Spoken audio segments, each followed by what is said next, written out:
Bom dia para todo mundo.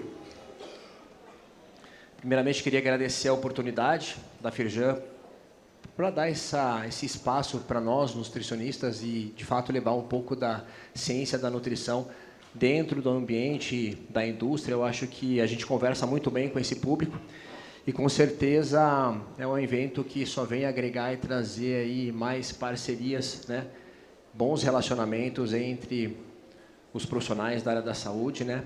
E as pessoas que acabam desenvolvendo, criando produtos que atendem bem os nossos serviços, tá? Esperar carregar a nossa aula. Bom, eu vou fazer um gancho, né, do que a Renata falou anteriormente. Então, eu vou estender os meus assuntos falando sobre a saúde do homem e provavelmente muito do que ela falou tem relação com o que acontece dentro do corpo do indivíduo masculino. Então, a fisiologia hormonal, principalmente a fisiologia sexual, ela tem uma relação direta com o meio ambiente, com o que a gente pratica, né, a nível de meio. Então, talvez nossa palestra case muito bem para a gente entender qual é o impacto dessa relação ambiental com a nossa fisiologia hormonal. Será que o pessoal achou a aula?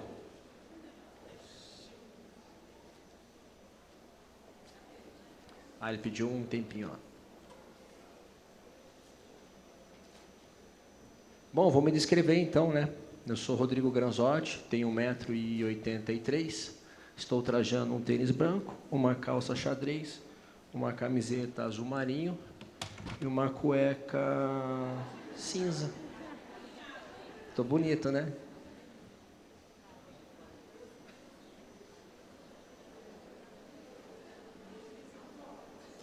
Estou de óculos, perfeito.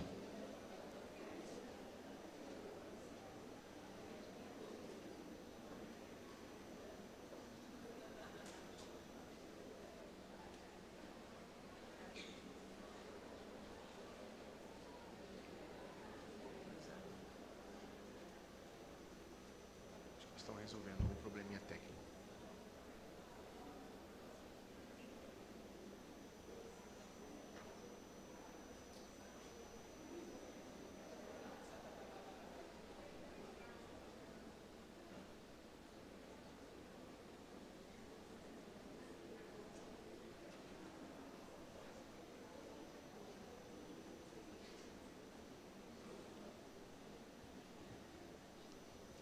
Será que eles querem?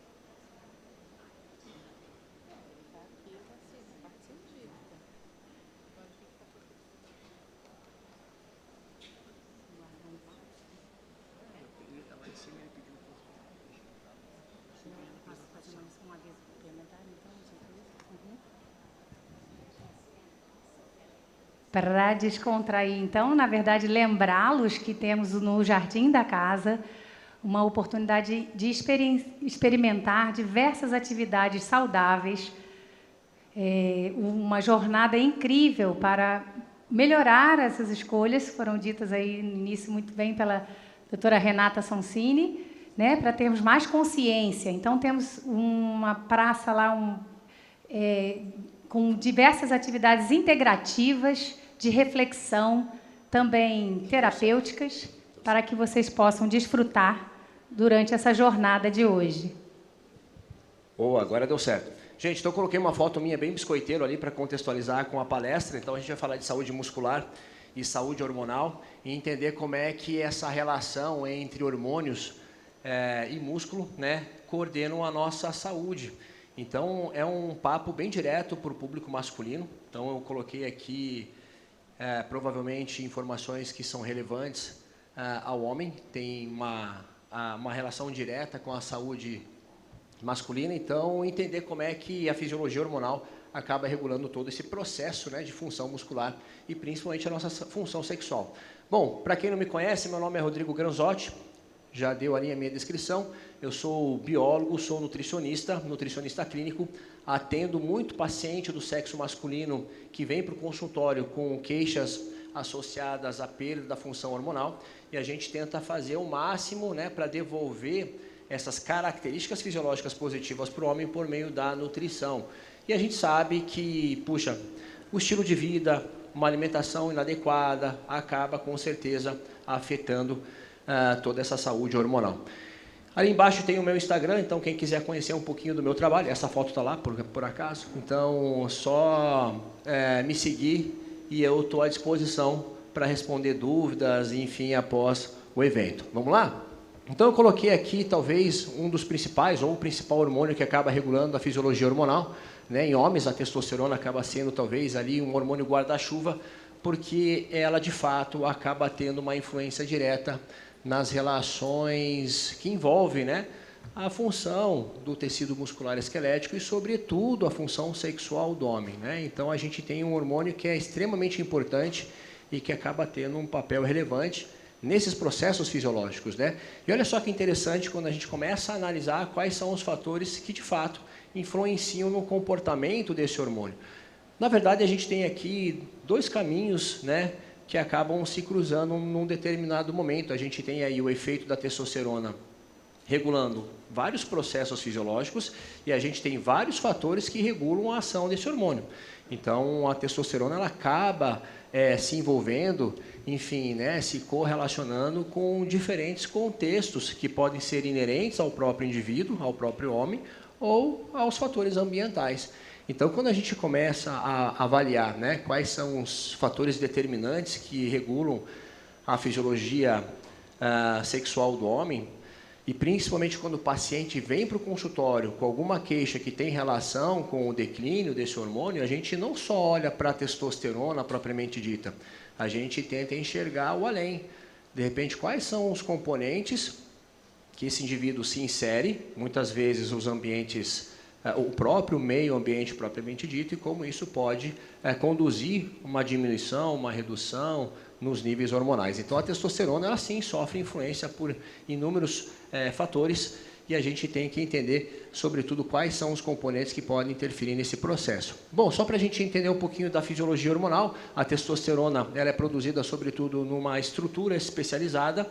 Nos homens, a gente tem essa produção acontecendo primariamente no testículo, cerca de 80% da nossa testosterona é produzida lá, a partir de sinalizações que vêm do eixo hipotalâmico hipofisário. Então, você tem ali um órgão regulador que acaba coordenando a produção da testosterona. E esse eixo que controla a função testicular, que é essa estrutura especializada, acontece no seu sistema nervoso central. Então, ali a gente tem pelo menos dois hormônios importantes que acabam estimulando o testículo a produzir esse hormônio, que tem ampla função no nosso organismo, né? Então, você tem aqui estruturas a nível de sistema nervoso central que produzem essas gonadotrofinas e que sinalizam o seu testículo a produzir esse hormônio importante para a saúde do homem. E vejam, além de você ter essa sinalização ocorrendo por meio de um sistema nervoso central, você tem uma terceira regulação de produção que acontece a nível testicular. E essa regulação, por incrível que pareça, ela é feita pelas nossas mitocôndrias. Então, a produção dos hormônios sexuais dependem de uma boa função mitocondrial. E existem vários estudos que, de fato, falam que em homens com casos de hipogonadismo, a maior parte deles apresentam disfunção nessa organela. E a gente sabe também que a mitocôndria é extremamente dependente de nutrientes. Então, quando o indivíduo se alimenta mal, quando ele tem um estilo de vida inadequado, isso pode comprometer essa organela, que é extremamente importante para a produção desse hormônio. Então, a mitocôndria é uma organela reguladora e se ela não está funcionando bonitinho, ela pode comprometer os níveis hormonais desses indivíduos. Vejam, a gente tem, de maneira geral, um ciclo circadiano que regula a produção da testosterona no nosso organismo. Então, a gente tem, basicamente, nas primeiras horas da manhã, um pico de produção. Então, os homens, por volta das 7, 8 horas, acabam produzindo o seu máximo, né, de testosterona, e esses níveis hormonais acabam declinando ao longo do dia. E quem é casado já entende por que os homens têm mais vontade de ter relação sexual quando acordam. É isso, não é? Não? Enfim, então acho que nós temos vários problemas sexuais aqui para resolver. Brincadeira. Tá? Então, a produção hormonal acontece de fato nas primeiras horas da manhã, declina ao longo do dia, e isso envolve, sobretudo, algumas características comportamentais do homem. Então, o homem tende a ficar mais fadigado, mais cansado no final do dia, porque a testosterona acaba influenciando também nesse comportamento. E olha só que interessante, todo hormônio que é produzido, ou seja, toda a testosterona que é sintetizada, ela é imediatamente secretada na corrente sanguínea e se liga a proteínas de transporte. Principalmente uma proteína que a gente chama de globulina transportadora de hormônios sexuais, que é a SHBG, que ela tem forte influência na regulação da fisiologia desse hormônio. Até porque todo hormônio que está ligado a essa proteína, na maior parte das vezes, não tem função biológica. Então, níveis elevados de SHBG também comprometem a função desse hormônio. Tá? E a gente tem uma outra proteína, que é uma proteína coringa, que é a própria albumina, que carrega tudo dentro do nosso organismo. E uma pequena fração da testosterona está ligada a essa proteína plasmática. Tá? Então, lembre sempre que a proteína que está ligada a SHBG, de maneira geral, não tem função fisiológica ou função biológica. A gente sempre leva em consideração os níveis de testosterona livre, e isso, de fato, consegue interagir com receptores de membrana e exercer o seu papel fisiológico. E olha só que interessante, eu falei que a SHBG, que é essa proteína que carrega a testosterona, ela é um hormônio, uma proteína que regula a função desse hormônio sexual. E olha só que interessante, você tem diferentes contextos que envolvem o próprio estilo de vida do homem que podem interferir nas concentrações dessa globulina. Então, por exemplo, o fator nutricional, né, o próprio estado metabólico do paciente, enfim, esses fatores têm forte influência na síntese hepática dessa proteína plasmática. Então, isso pode influenciar, por exemplo, em níveis aumentados de SHBG e reduzir, sobretudo, a função desse hormônio no homem. Então, vejam como o estilo de vida, como a alimentação saudável, pode impactar diretamente nos níveis hormonais de testosterona livre.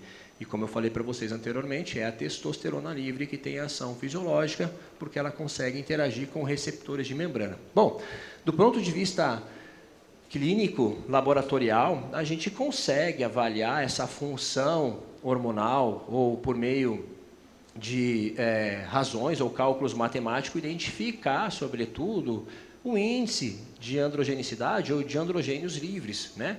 Então, você simplesmente dividir a quantidade de testosterona por essa globulina transportadora de hormônio sexual já te dá uma ideia, uma noção de quão funcional é essa testosterona no homem, tá? Então, você tem aí vários estudos que conseguem correlacionar uma baixa ou um baixo índice de andrógenos livres com hipofunção masculina, né? Com hipofunção sexual masculina, tá? Então, por exemplo, esse é um paciente meu, cujos níveis de testosterona estão adequados, né? Mas vejam, os níveis de SHBG dele está um pouquinho acima do que a gente considera normal ou adequado. Tanto é que o índice de andrógenos livres desse paciente, que deveria estar próximo ali dos 100, 120, está na casa dos 70. Tá? Então, esses cálculos, essas razões matemáticas que a gente faz por meio dos exames bioquímicos, ajudam a gente a entender todo esse cenário. Tá?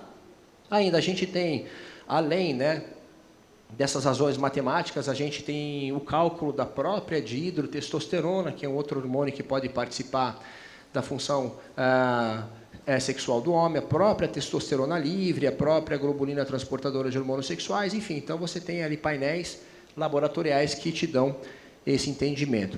Então, vejam, toda a testosterona que depois que é produzida, sintetizada, ela circula no organismo, ligado ou não àquelas proteínas plasmáticas. Na maior parte das vezes, você tem aqui a testosterona livre, né, se ligando a receptores e exercendo os seus efeitos fisiológicos, que, de maneira geral, são efeitos genômicos, ou seja, essa testosterona se liga diretamente a receptores que estão presentes no citoplasma das células que têm responsividade a esse esteroide, ou até mesmo a nível nuclear. E é ali que ela vai exercer o seu papel, a sua função, que na maior parte das vezes é estimular anabolismo, proliferação, crescimento, desenvolvimento. Por isso que a testosterona acaba sendo um hormônio essencial para a saúde do homem. Principalmente, vamos aqui jogar essa ideia para adolescentes, ela é responsável pelo desenvolvimento dos caracteres ou das características sexuais secundárias, Então, ela promove crescimento, desenvolvimento de estruturas reprodutivas, né? É onde, de fato, as características do homem se formam por influência direta desse hormônio. Tá? Isso acontece, sobretudo, porque a interação do hormônio com esse mecanismo bioquímico-biológico acaba promovendo essas respostas orgânicas. Tá? Então, vejam que o receptor dos andrógenos são também fundamentais, pensando em respostas hormonais. Então, se eu não tenho uma quantidade suficiente de receptores de testosterona, nem adianta eu ter níveis elevados desse hormônio, porque essa testosterona não vai fazer efeito. Então, uma das coisas que também influenciam diretamente no comportamento do hormônio é o quanto de receptor de hormônios androgênicos esse indivíduo tem. E isso é determinado, muitas vezes, geneticamente. Então, a gente tem homens, por exemplo, que têm baixos níveis de receptores, embora tenham níveis de testosterona normais. E isso vai impactar diretamente no funcionamento dessa testosterona no indivíduo. E é fato também que a própria testosterona regula a expressão desses receptores nas células receptivas. Então, quanto maior os meus níveis de testosterona, a probabilidade desses receptores aumentarem também é maior. Tá? Então, você tem uma regulação positiva entre esses dois fatores. Então, veja que quanto maior os níveis hormonais, geralmente eu tenho uma maior concentração desses receptores nas minhas células. Bom, e essa testosterona ela pode assumir caminhos diferentes no meu organismo, né? Então, ela pode exercer diretamente o seu efeito a nível de receptor, mas ela pode ser convertida a estradiol, ela pode ser convertida a dihidrotestosterona, que são dois hormônios derivados da testosterona propriamente dita, né? Em algumas situações, isso pode ser bom ou pode ser ruim, vai depender das concentrações desses hormônios derivados que eu tenho circulando no meu organismo. Então, por exemplo, homens que aromatizam muito, ou seja, que convertem muito a testosterona em estradiol, em estrogênio, acabam aumentando o seu peso, acabam desenvolvendo glândulas mamárias, acabam acumulando gordura na região de flancos, acabam assumindo características, sobretudo, femininas, né?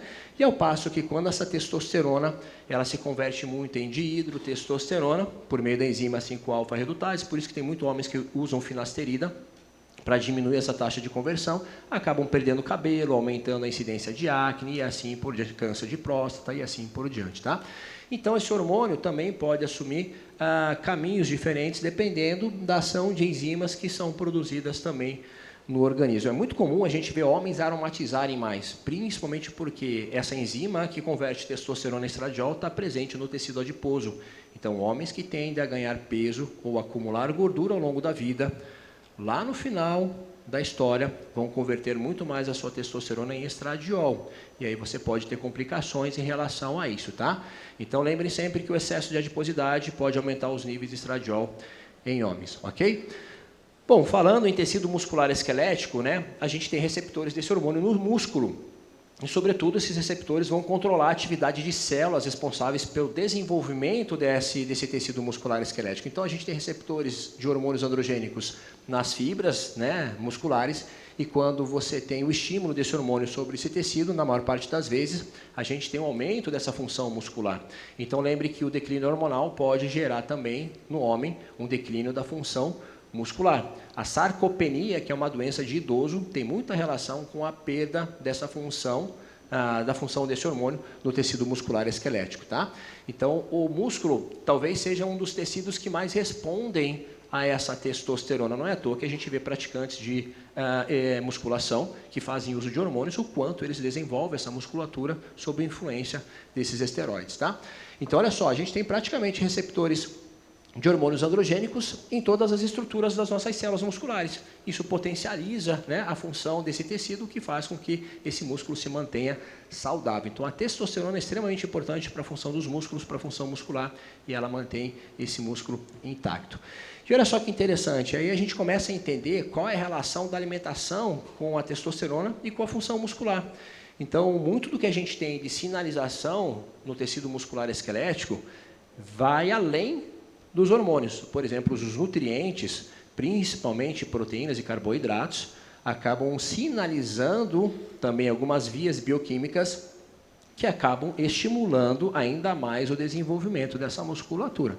Por exemplo, nas proteínas a gente tem um aminoácido que ele é extremamente sinalizador dessa via muscular, que é a via da mTOR, e ela acaba, de fato, né, contribuindo para o processo de síntese proteica. Então, por isso que a gente sempre estimula, né, os indivíduos a adequarem o consumo proteico, porque o consumo adequado de proteínas é fundamental para o processo de manutenção da função muscular, sobretudo porque ela tem um aminoácido que diretamente acaba estimulando essa via bioquímica responsável pela síntese proteica, tá?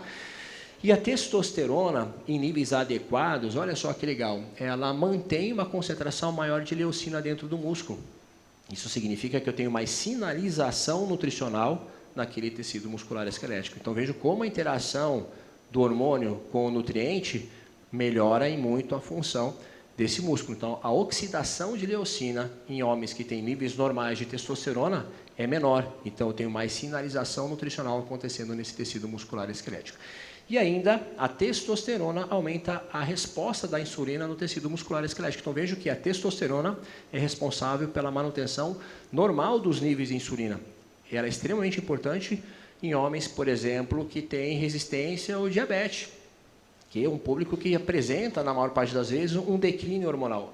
A testosterona, ela ajuda a controlar os níveis glicêmicos e os níveis insulinêmicos. Então, homens com níveis reduzidos desse hormônio podem ter uma tendência maior a desenvolver doenças metabólicas, sobretudo resistência insulínica, porque ela interfere nas sinalizações que acontecem no músculo, que são responsáveis pelo controle da glicose e pelo controle do hormônio insulina. Então, a deficiência da testosterona aumenta a incidência de doenças metabólicas, sim, em homens, tá? E isso acaba se somando a outros fatores, como aumento ou acúmulo de gordura abdominal, e que pode piorar o quadro clínico desses indivíduos, tá? E pensando em função muscular, olha só que interessante, quando você tem a testosterona se ligando no receptor, principalmente quando a gente fala aqui de receptores de membranas, ó, que é uma via não genômica, isso significa que o hormônio não se liga no núcleo, né, no receptor citoplasmático, mas sim no receptor de membrana plasmática, esse tipo de interação do hormônio com esse receptor aumenta as concentrações de cálcio dentro da célula muscular esquelética.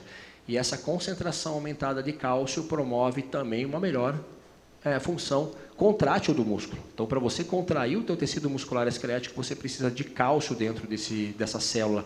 E a testosterona é responsável pela manutenção dos níveis desse nutriente, desse íon dentro da célula muscular esquelética. Tá? Então, a sua resposta, por exemplo, mediante a atividade física, os seus afazeres diários, com certeza fica melhor com os níveis adequados ou normais desse hormônio. Ok?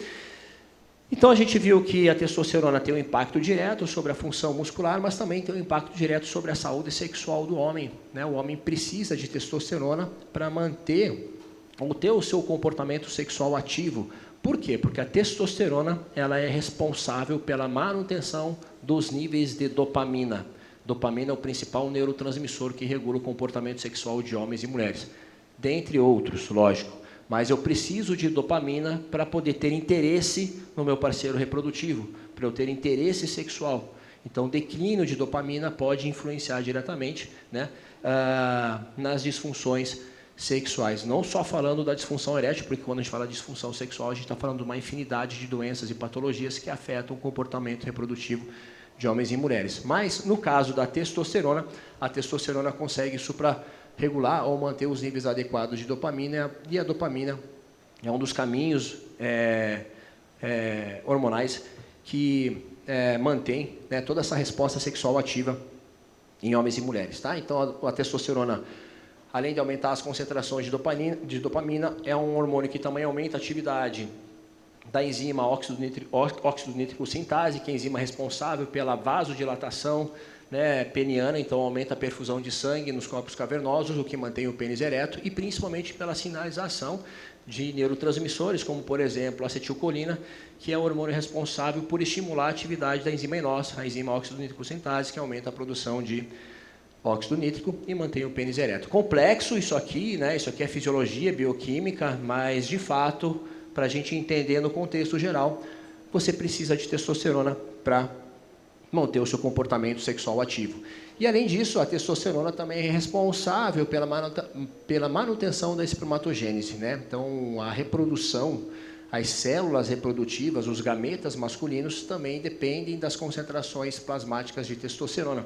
Então, homens hipogonádicos, né, muitas vezes, não têm o estímulo hormonal para promover a maturação dos espermatozoides. Então, o homem ele acaba desenvolvendo uma infertilidade, tá? Isso pode comprometer ali a fertilidade, às vezes, do casal, e é muito comum. A gente pega, muitas vezes, casais que estão tentando engravidar. Você investiga sempre primeiro a mulher, isso eu acho errado, né? O homem sempre é a segunda opção, não deveria ser assim. E na maior parte das vezes, 50% das vezes, a culpa é do homem. Então, o homem tem uma baixa produção de espermatozoides, às vezes por baixos níveis de testosterona, e isso tem que ser trabalhado nesses indivíduos, tá? Então, a testosterona é extremamente importante para o processo de espermatogênese. Então, essas células germinativas precisam de níveis adequados desses hormônios para manter o homem fértil, tá? Bom, e o hipogonadismo, né, é uma consequência da ausência do hormônio, tá? Então, quando o homem, na maior parte das vezes, envelhece, né, o estado de hipogonadismo acaba sendo uma realidade, né? O declínio, enfim, da função testicular vem com o passar da idade, né? O processo de envelhecimento promove a redução natural dos níveis de testosterona. Então, é esperado em indivíduos com 50 a 60 anos, 70 anos de idade, né? Níveis reduzidos desse hormônio, tá? Lógico, existem formas de você reverter esse quadro nessa faixa etária. Sim, a gente tem terapias medicamentosas, a terapia de reposição hormonal, a própria alimentação, enfim. Então, você tem formas de tentar melhorar esse quadro clínico, tá? Mas vejam, isso aqui, nessa faixa etária, ele é um fator de risco para o desenvolvimento de muitas doenças, tá? Então, homens hipogonádicos geralmente têm uma tendência maior a desenvolver doenças crônicas não transmissíveis, como doenças cardiovasculares, como eu falei, resistência insulínica e assim por diante. Então, muitas vezes deve ser avaliado, né, esses níveis hormonais para a gente tentar reverter esse processo. E esse hipogonadismo, ele pode ser, ou pode acontecer por vias diferentes, né? A gente pode ter, geralmente, e na maior parte das vezes, um hipogonadismo primário, que é a baixa função testicular. Isso significa que os testículos param naturalmente de produzir esse hormônio, mas a gente também tem um hipogonadismo secundário, que é a influência do eixo hipotalâmico, ou seja, na liberação dos hormônios sinalizadores, como LH e FSH, que acabam não respondendo, de fato, né, o testículo, e esse testículo para de produzir essa testosterona. Enfim, então, a gente tem que identificar a causa para poder tratar melhor o paciente. Às vezes, nem é o uso da testosterona que vai, de fato, devolver esse hormônio para o homem. Às vezes, é uma terapia medicamentosa, como, por exemplo, o citrato de clomifeno, outros medicamentos que podem restaurar todo esse eixo sexual, tá? Mas, quando a gente fala de hipogonadismo em homens, uma das coisas que a gente tem que levar em consideração é, de fato, os níveis de testosterona no público masculino. Então, a gente tem na literatura médica um ponto de corte, geralmente esse ponto de corte é de 300 nanogramas por decilitro, tá? Então, a maior parte dos estudos que falam de baixos níveis hormonais de testosterona em homens acabam falando de níveis reduzidos, né, de níveis abaixo de 300 nanogramas por decilitro, tá? Mas esse baixo nível hormonal, aqui um paciente meu, ó, paciente do sexo masculino, né, com os níveis de testosterona bem abaixo, né, do que a gente considera normal, adequado. Até existe alguns cálculos matemáticos que a gente usa na prática clínica para identificar essa função sexual. Por exemplo, razão, testosterona por hormônio luteinizante, né? De fato, os homens que têm boa resposta sexual tem que estar com aquele valor acima de 100, 120. Nesse paciente, por exemplo, dividir a testosterona pelo hormônio luteinizante deu uma razão de 54, quando o ideal era estar em torno de 100 a 120, tá? Esse indivíduo não precisa nem fazer essa relação, né? A gente vê que os níveis hormonais deles estão bem abaixo do que a gente considera ponto de corte, dos 300 nanogramas por decilitro, tá? Aqui vale a pena investir muitas vezes nas terapias de reposição hormonal? Com certeza, porque de fato o paciente traz junto com esses baixos níveis hormonais alguns sintomas clínicos, e aqui justifica sim a terapia desse hormônio, tá? Então, o que a gente tem em relação dos sinais ou dos sintomas que são relatados por homens com hipofunção testicular, tá? Perda da densidade óssea, então homens podem aumentar a incidência de osteoporose e osteopenia. Perda da massa muscular esquelética, então, como eu falei, é muito comum os homens desenvolverem sarcopenia por conta da ausência do hormônio, diminuição da libido, do interesse sexual, redução da fertilidade, mudança de humor. Então, quando o marido começa a chorar vendo novela, acreditem que a testosterona dele está baixa. Sim, tá? Mudanças de humor, falta de alegria, fadiga crônica, o bem-estar dele já não fica tão bom, problemas cognitivos, isso aqui ajuda, na verdade piora, né? O aprendizado, a concentração, enfim, interfere, né, no contexto cognitivo. Cansaço, fadiga excessiva e assim por diante, tá? E existem vários contextos, como eu falei no início da aula, que podem comprometer aí os níveis hormonais desses indivíduos. Então, por exemplo, o uso crônico de alguns medicamentos, corticoide, por exemplo, corticoide terapia é um tipo de medicamento que pode interferir nesse processo. Obesidade e sedentarismo, né, que isso aqui está muito presente hoje na nossa sociedade. Então, a maior parte dos homens que têm deficiência de testosterona tem um quadro de obesidade e sobrepeso, são sedentários e são estressados, então apresentam níveis bem altos de cortisol, né? Má alimentação, doenças metabólicas, excesso de consumo de álcool. E o álcool é interessante, tá, gente? Porque o álcool tem dois contextos diferentes. O álcool pode aumentar a testosterona e o álcool pode diminuir, depende do contexto. O consumo de baixas doses de álcool na semana podem estimular a síntese de testosterona. O consumo crônico excessivo de álcool inibe o processo, tá? Não estou estimulando a beber álcool para aumentar os níveis de testosterona, mas acontece, tá? Então você tem aí os dois efeitos acontecendo com relação ao consumo de bebidas alcoólicas, tá? E, puxa, a partir dos 30 anos a gente começa já a apresentar esse declínio, né? E é de fato o público que aparece para buscar esse tipo de tratamento. Bom, dos principais fatores, né? Com certeza, o excesso de peso e a obesidade é o que reflete nos níveis hormonais. Esse excesso de gordura, em especial, que, como eu falei anteriormente, sintetiza a aromatase, que é a enzima que converte testosterona em estradiol, acaba afetando os níveis hormonais de testosterona, porque esse excesso de estrogênio produzido no tecido gordo inibe o eixo hipotalâmico. Lembra que eu falei para vocês que existe um sistema aqui dentro que controla a produção de testosterona no testículo? Se eu converto testosterona em estradiol, o excesso de estrogênio inibe esse sistema aqui, ó. E você tem uma baixa produção de testosterona em decorrência do acúmulo de gordura. Isso aqui não é da noite para o dia, tá? Isso aqui é um efeito crônico do excesso de peso ou do acúmulo de gordura, principalmente visceral, tá? Que é o principal tecido que tem essa enzima que converte a testosterona em estrogênio. Ainda, a própria obesidade acaba aumentando, né, o cenário inflamatório desse paciente. Esse excesso de citocinas pró-inflamatórias, esse estado inflamatório desse paciente também vai afetar o sistema nervoso central e pode também contribuir para a baixa produção hormonal. Então, o que eu quero dizer com isso? O que esse slide me diz? Que para eu manter os níveis saudáveis de testosterona nos homens, eu tenho que manter o peso estável desse paciente. Então, o controle do peso corporal e principalmente a diminuição dessa gordura visceral abdominal é essencial para a manutenção dos níveis hormonais, tá? Então, se eu não trato, se eu não cuido desse excesso de peso, provavelmente esse indivíduo ele vai ter, sim, baixos níveis de testosterona, tá?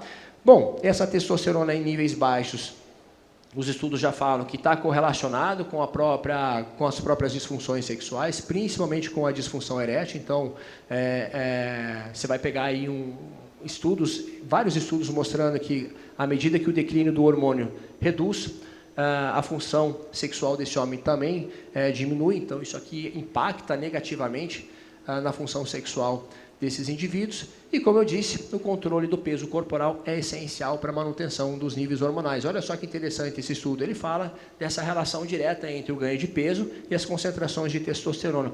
Então, quanto maior o meu índice de massa corporal, ou melhor, quanto maior as minhas concentrações de gordura corporal, menores são os meus níveis de testosterona. Então, regular o peso, controlar os níveis de gordura é fundamental para a nossa atividade hormonal, tá?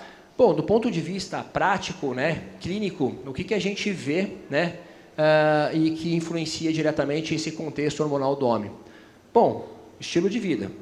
Então, a gente não precisa nem ir a fundo na literatura para entender que, de fato, né, o que o paciente come ou o que ele deixa de comer pode comprometer os níveis hormonais. Então, hoje, uma dieta extremamente industrializada, rica em gordura saturada, né, carboidratos refinados. Eu sempre falo que aquela dieta de padaria, aquela dieta é excessiva, tá? Ela é prejudicial para a função testicular. Já lembrou de comer na padoca hoje de manhã, né?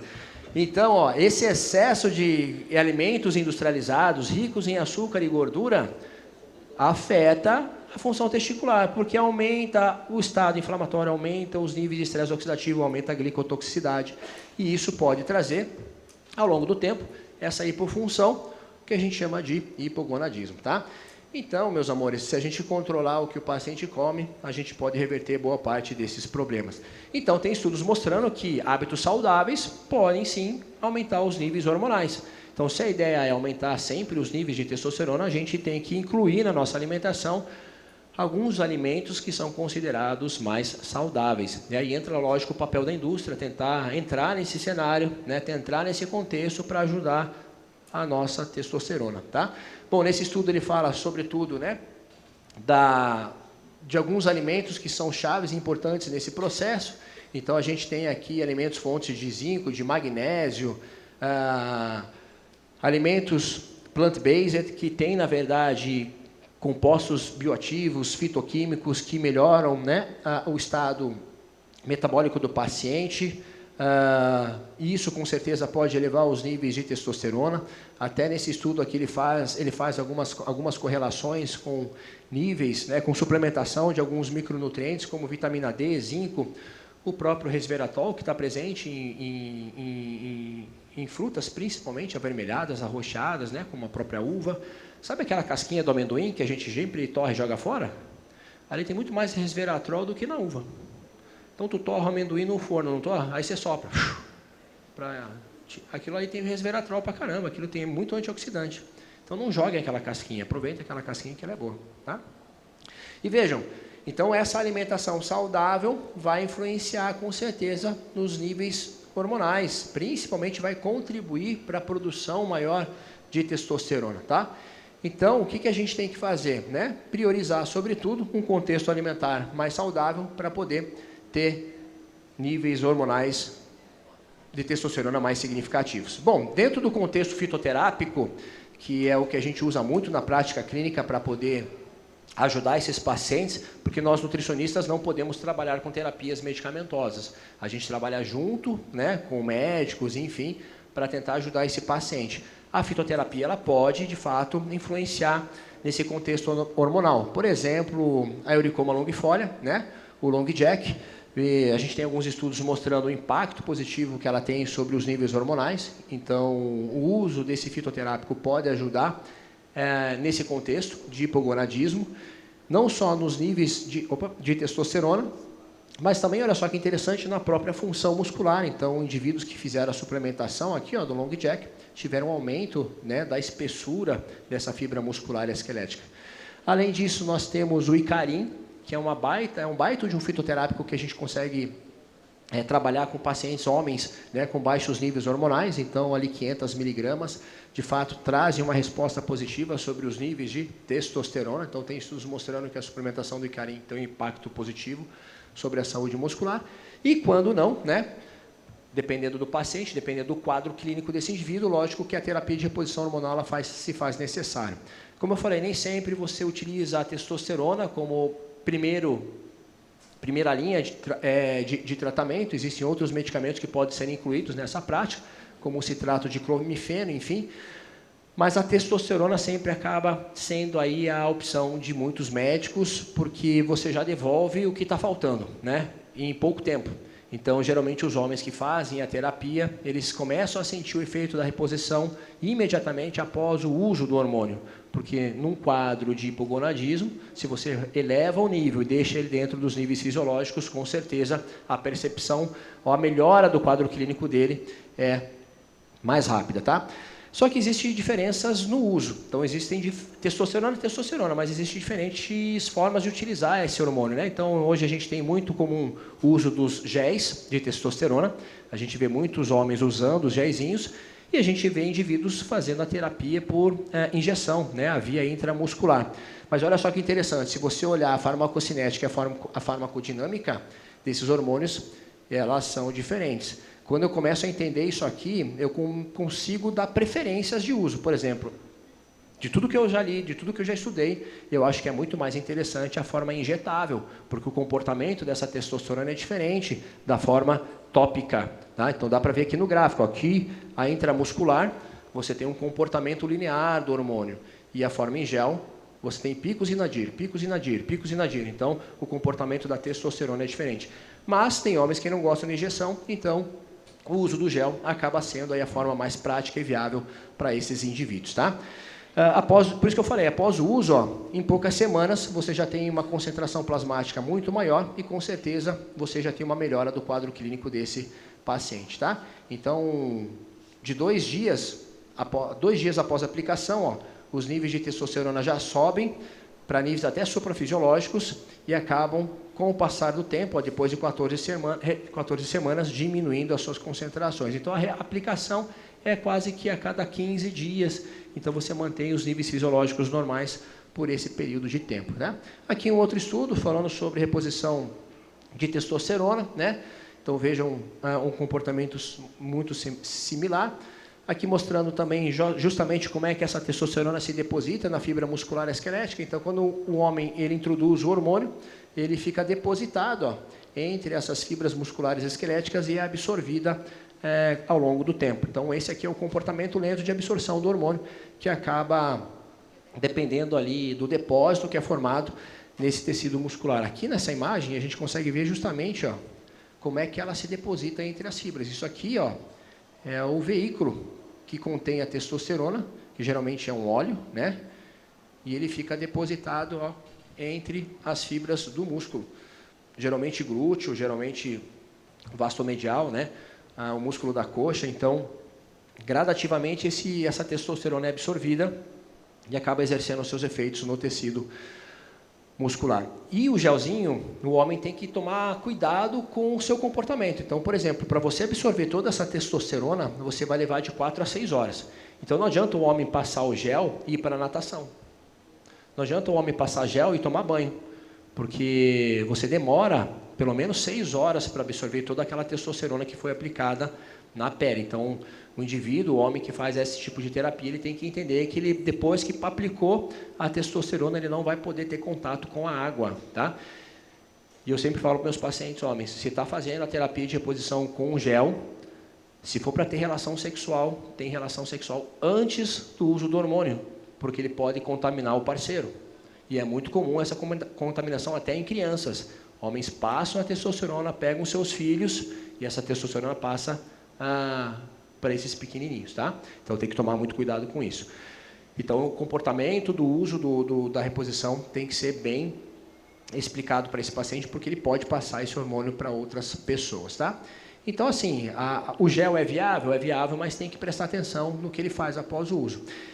E olha só que interessante, por que o gel não é tão legal assim? Porque ele pode trazer mais efeitos colaterais. Ele pode se converter mais a dihidrotestosterona, que é o hormônio que faz cair cabelo, que faz aumentar a acne, porque na nossa pele a gente tem muita enzima 5-alfa-redutase que acaba aumentando essa taxa de conversão. Então, tem aí esse porém que pode trazer efeitos indesejáveis também nesse indivíduo, né?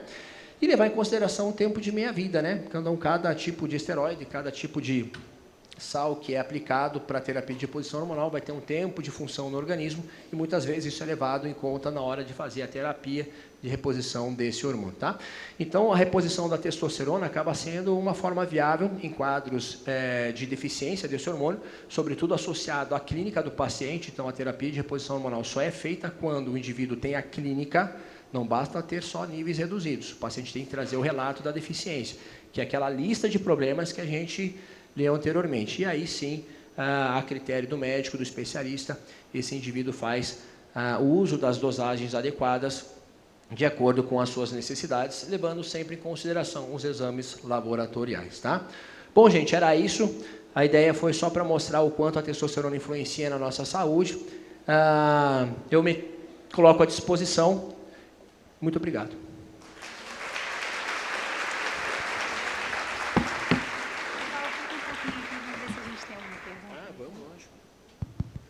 Alguma dúvida? Diga, meu amor. Peraí que ela leva lá, ela vai levar o microfone lá, um minuto só, por gentileza. Ela vai levar o microfone aí, por gentileza. Quando o homem começa a perder peso também excessivo, está associado ao hormônio? Assim, a perda de peso, o emagrecimento, se facilita com o aumento dos níveis hormonais. Então, aumentar os níveis de testosterona ajuda no processo de redução de peso. Isso é fato. Mas emagrecer, naturalmente, já vai elevar, porque você reduz toda uma via bioquímica, fisiológica, que acaba convertendo essa testosterona em estradiol. Então, o processo de emagrecimento, naturalmente, vai aumentar os níveis hormonais, sim, no homem. Ajuda no processo de aumento de testosterona. Tecnicamente, assim, quando ele começa a perder peso sem necessidade, sem fazer dieta, ele também pode estar com problema falta do hormônio? Olha, tem que investigar, não sei. Pode ser que sim, pode ser que não, porque são vários fatores que podem influenciar nesse emagrecimento, né? Então tem que ver o que está acontecendo que está gerando essa perca de peso. Às vezes não é só testosterona, pode ter outros fatores envolvidos, tá? Mais alguma dúvida?